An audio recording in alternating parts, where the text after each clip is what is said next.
Automatic plaster મશીનનો ઉપયોગ કરવા માટેની આ ક્રમબદ્ધ માર્ગદર્શિકામાં આપનું સ્વાગત છે। ઓટોમેટિક પ્લાસ્ટર મશીનનો ઉપયોગ કરવાના ફાયદા।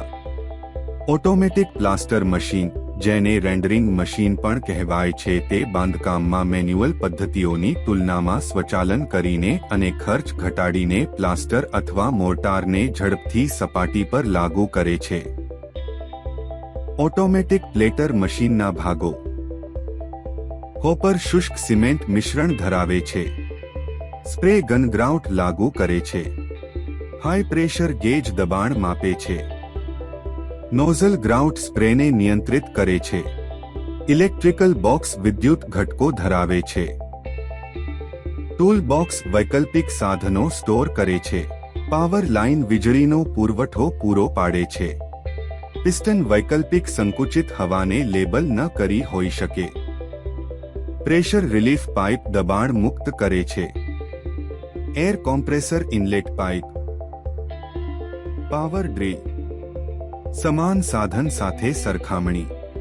જ્યારે ઓટોમેટિક પ્લાસ્ટર મશીન પ્રક્રિયાને સ્વચાલિત કરે છે, પ્લાસ્ટરિંગ માટે પ્રમાણભૂત ટ્રોવેલ મેન્યુઅલી ચલાવવામાં આવે છે, જે બાંધકામ કાર્યોમાં ઝડપ અને કાર્યક્ષમતા વધારે છે।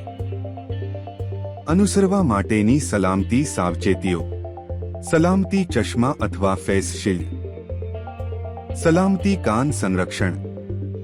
સલામતી ડસ્ટ માસ્ક। સલામતી મોજા।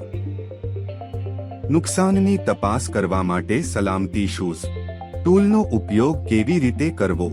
મશીનને સ્થિર સપાટી પર સેટ કરીને અને તેને પાવર સાથે જોડીને શરૂ કરો। યોગ્ય સુસંગતતા માટે પાણી અને પ્લાસ્ટર સામગ્રીને મિશ્ર કરીને પ્લાસ્ટર મિશ્રણ તૈયાર કરો।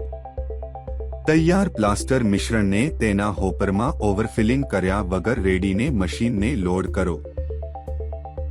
તમારી જરૂરિયાતો અનુસાર આઉટપુટ દર, જાડાઈ, ઝડપ અને દબાણ જેવી સેટિંગ્સને ગોઠવો। મશીન શરૂ કરો અને કાર્ય શરૂ કરવા માટે પ્લાસ્ટર ડિસ્પેન્સિંગ મિકેનિઝમને સક્રિય કરો। મશીનને સપાટી પર સતત ખસેડીને પ્લાસ્ટરને સમાનરૂપે લાગુ કરો। પ્લાસ્ટરના સ્તરનું નિરીક્ષણ કરો અને કાર્ય દરમિયાન જરૂરી હોય તેમ હોપરને ફરીથી ભરો।